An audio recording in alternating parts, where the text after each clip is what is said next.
Welcome to News Talk with Simoni Vani at the International News Channel.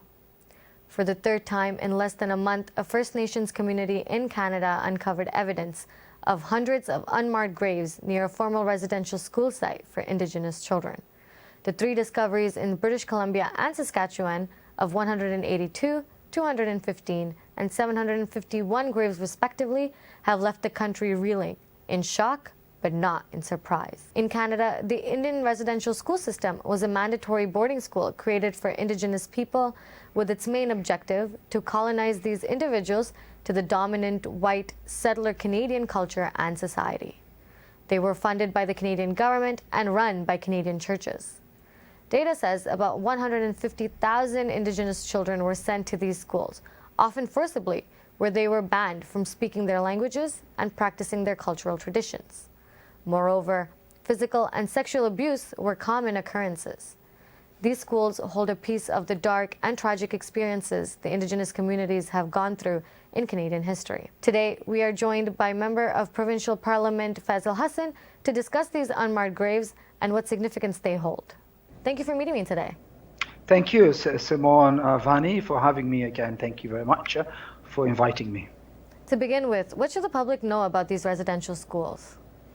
Well, I think Canada is facing a reckoning with ongoing horrific discoveries of children torn from their families and buried at farmer residential school sites. And this is also a history of residential schools. And we are united in solidarity and support for Indigenous communities that are grieving, as well as facing the pain and trauma this brings back to the service. In our community, we are standing in solidarity with Indigenous people, listening and facing the truth of Canada's history and ongoing colonization. We are committed to working to address and undo these harms. And what role did the Canadian government play in orchestrating these heinous conditions at residential schools? Of course, we are reflecting, of course, and fighting for a better Canada. I know we can build together a Canada rooted in justice, peace, and respect for treaty rights and obligations. And I know that residential schools, that children have been taken away from their homes without the consent of the parents to, force them into residential schools to somehow, take away from their traditions and languages and cultures. Here in Ontario, we can start by fighting for an Indigenous-led, a fully funded search of residential school sites for Indigenous children. How have you seen how people are reacting, or how these discoveries are impacting people today? Well, it is very painful. I mean, discoveries in Saskatchewan and also in BC. And also, it's also sad that in 2020-21, that the 2015, the Truth and Reconciliation Commissions of Canada, the 94 recommendations, the calls to action has not been implemented. People are angry and sad, and all Ontarians and across Canada are reflecting what it means to be Canadian, and we need to make these wrongs, this dark history, on the right track, to make sure that we also provide Indigenous communities in Ontario and across Canada drinking water, and also a living, basic living conditions. It is terrible, the conditions that they are in, and also calls to action are probably, sourced and fully implemented. Governments have a central role to play here, but we don't need to be a government to act. There are actions in the calls for every Canadian. I know people are responding positively, and we need to make sure that the three levels of government act now and provide, first and foremost, clean drinking water, and basic things in life for Indigenous communities in Ontario and across the country. I agree. I completely agree. But going back to these graves that were found, why do you think that they were unmarked, or what is the significance of the fact that they were unmarked? it is shameful that these governments ran boarding schools, were put in place in first place to assimilate indigenous children and try to destroy indigenous cultures and languages. And these massive graves that are unmarked, what that means is all these children, nobody knows who they are. We need to learn more about these crimes against humanity and support also my colleague, Solmo Makwa, for the calls for all churches and residential schools to release any records related to residential schools. We are still waiting, as I said earlier on, for the 94 calls to action of the Truth and Reconciliation Commission. And it is an outrage, as I said again and again, that indigenous people are still denied a safe drinking water and decent living conditions. No, I hear you. From your personal experience, what was your reaction when you heard about these, so far, 3 discoveries in British Columbia and Saskatchewan?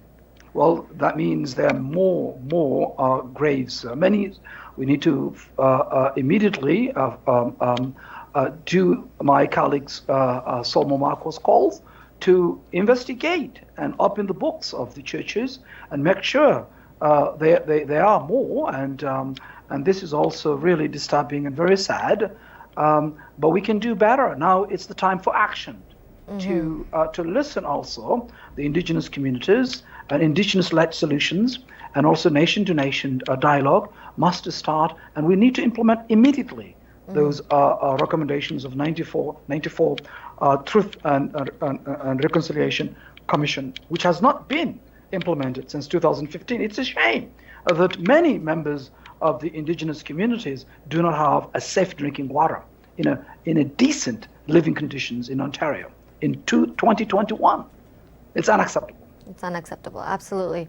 So going back to what you just said about investigating more, First Nation Chief Cadmus Delorme and other Indigenous leaders have said that it is likely that we will continue to find similar discoveries relating to more residential schools. What do you think about that? Well, I mean, that is right, and I do share that we need to work closely with First Nations and listen to what they need and act in a through nation-to-nation dialogue.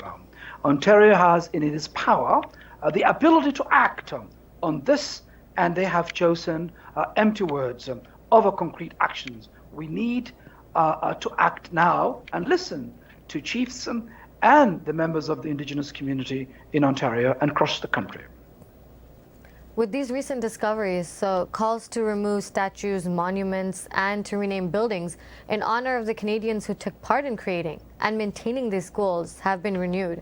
So, for example, I'm sure you've heard of this, a statue of Egerton Ryerson was toppled from Ryerson University on Gould Street following the discovery of the 215 unmarked graves at the former Kamloops Residential School.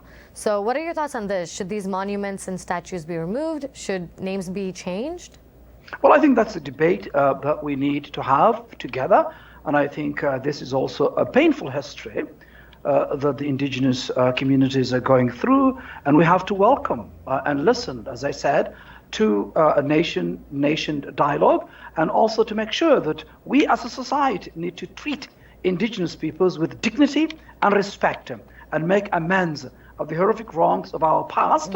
And this debate of past statues and others, I think it's a discussion.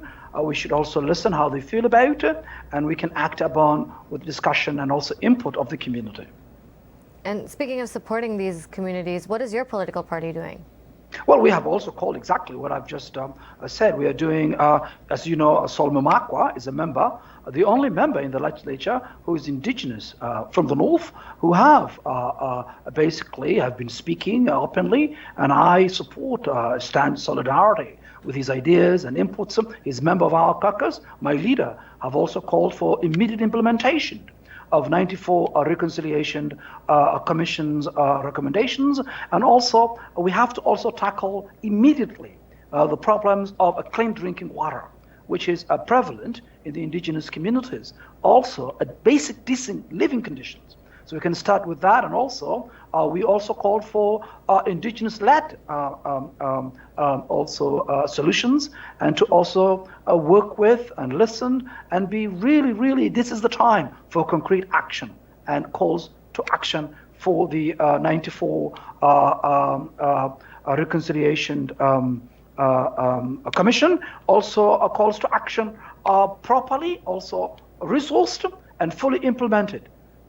And governments have a central role, we've said that, to play, but we don't need a government we don't need to be a government to act and also have a solidarity and working with the indigenous community. There are actions in the calls for the 94 Reconciliation Commission that ordinary individuals and everyone calls that they can act immediately. But it will start quickly for the basic living conditions improved, and also immediately bringing to a clean drinking water in indigenous communities. And in your opinion, how can those of us who are not indigenous support these indigenous communities?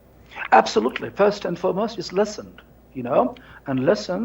and simply acknowledge that the indigenous people are the First Nations, and that we need to work with them, nation to nation dialogue that are indigenous-led solutions. And then we can listen and then also act. And that is, I think, what we need to do. And we need these governments, past and present, to do their part. They are important, properly resourced and fully implemented. Those calls also is needed immediately. We don't also need the Prime Minister taking to young children to court. That is not helpful at all. I hear you. One final question. What do you think should be the takeaway from finding these unmarked grave sites, the ones that we've already found, and also if possibly we find more? Well, I think we will find more, and I think it's important that we investigate, and that, as my colleague Solmo Makwa have called for, opening the churches and all governmental residential schools, making sure that these investigations are concluded and these crimes against humanity is dealt with. Definitely, we need to be able to listen more of the indigenous communities and also act.